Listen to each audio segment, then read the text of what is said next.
এটা হচ্ছে আমাদের নাটোর শহরের জয়কালী দিঘি। বিশাল বড় পুকুর এটা। এটা আসলে ক্যামেরায় হয়তো এইভাবে আসবে না। এটা এখান থেকে ওইটা যে দেখতে পাচ্ছেন এর থেকে অনেক বড় পার্ট ওই সাইডে। এটা বিশাল বড় একটা পুকুর এবং এখানে সম্ভবত মাছ চাষ করা হয়। তো আমার এইটা যদি আমরা এই পুকুরটা যদি আসলে কোনো আমি জানি না এটা কীভাবে সম্ভব, এটা যদি ওয়াকওয়ে তৈরি করে দেওয়া হয়তো এই দিক দিয়ে পুরোটা পুকুরের মধ্যে, তাহলে অনেক মানুষ যেমন হাঁটার সুযোগ পেত, একটা পার্কের মতো করে দেওয়া যেত এবং এখানে অনেক অর্থনৈতিকভাবেও এটা অনেকটা লাভবান হতো অনেক মানুষ, যে তারা হয়তো ব্যবসা ট্যাবসা করে কিংবা যে এই যে নদীগুলো ভেঙে যাচ্ছে আমাদের এই যে রাস্তা, তারপরে এই পুকুরের কারণে মানে অনেক ভেঙে গেছে, আমাদের আরও বড় ওয়াইড ছিল।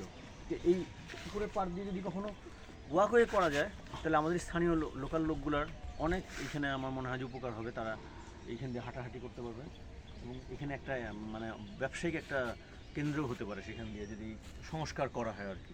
কারণ এই পুকুরের কারণে প্রচুর ভেঙে ভেঙে একদম ইয়েতে লেগে গেছে একবারে। হ্যাঁ, বাসাটা অনেক দেখা গেল যে ওই যে বাসা টাসা অনেকটা এমনভাবে নদীর এই পুকুরের মধ্যে বিলীন হয়েছে যে দেখা যাচ্ছে, হয়তো পুরোটা ফুটেজ হয়তো দেখাতে পারতেছি না আমরা, কিন্তু এটা যদি কোনোভাবে সংস্কার করা হয়, কোনো কর্তৃপক্ষ যদি এটা ভাবে, যারা স্টেক হোল্ডাররা যারা চিন্তা করে এবং নাটোরের এই এত বড় একটা পুকুর, যারা কর্তৃপক্ষ যারা এটা ভাববে, এটা নিয়ে ভাবে নদী ভাঙন কিংবা নদীর পার বাঁধানোর বিষয়ে, তাদের দৃষ্টি আকর্ষণ করতেছে যে এটা করা যায় কি না, এটা একটা অনুরোধ থাকলো আমার আর কি। তাহলে এটা বড় একটা টুরিস্ট স্পটও হতে পারে, যে ওয়াকওয়ে থাকলো, মাছ মারতে টিকিট কেটে মাছ মারলো যে অন্য অন্য জায়গায় হয়, তাহলে সেখান থেকে অনেক টুরিস্ট কিংবা বাইরের মানুষ যারা মাছ মারে কিংবা মাছ মারার শখ যাতে, তারা এখানে এসে কিন্তু এই পার্টিসিপেট অংশগ্রহণ করতে পারে, তাতে আমাদের স্থানীয় অর্থনীতিও লাভবান হতে পারে।